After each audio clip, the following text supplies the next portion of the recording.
15 November থেকে সরকারি অফিসের নতুন সময়সূচি। শীত আসায় সব সরকারি, আধা সরকারি, স্বায়ত্তশাসিত ও আধা স্বায়ত্তশাসিত প্রতিষ্ঠানের অফিস সময়সূচি পুনর্নির্ধারণ করা হয়েছে।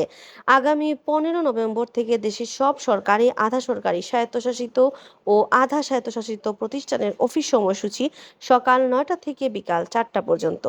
পরবর্তী নির্দেশনা না দেওয়া পর্যন্ত এ সূচি অনুযায়ী অফিস চলবে সোমবার 31 অক্টোবর পর্যন্ত। সোমবার 31 অক্টোবর প্রধানমন্ত্রীর কার্যালয়ে অনুষ্ঠিত মন্ত্রিসভার বৈঠকে এই সিদ্ধান্ত হয়। বৈঠকে সভাপতিত্ব করেন প্রধানমন্ত্রী শেখ হাসিনা। বৈঠক শেষে দুপুরে সচিবালয়ে মন্ত্রিপরিষদ সচিব খন্দকার আনোয়ারুল ইসলাম সাংবাদিকদের এ তথ্য জানান। তিনি বলেন, সব সরকারি, আধা সরকারি, স্বায়ত্তশাসিত ও আধা স্বায়ত্তশাসিত প্রতিষ্ঠানের অফিস সময়সূচি পুনর্নির্ধারণ করা হয়েছে।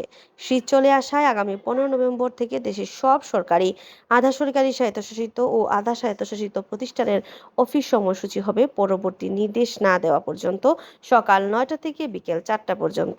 বর্তমানে অফিস টাইম হলো সকাল 8টা থেকে বিকাল 3টা পর্যন্ত।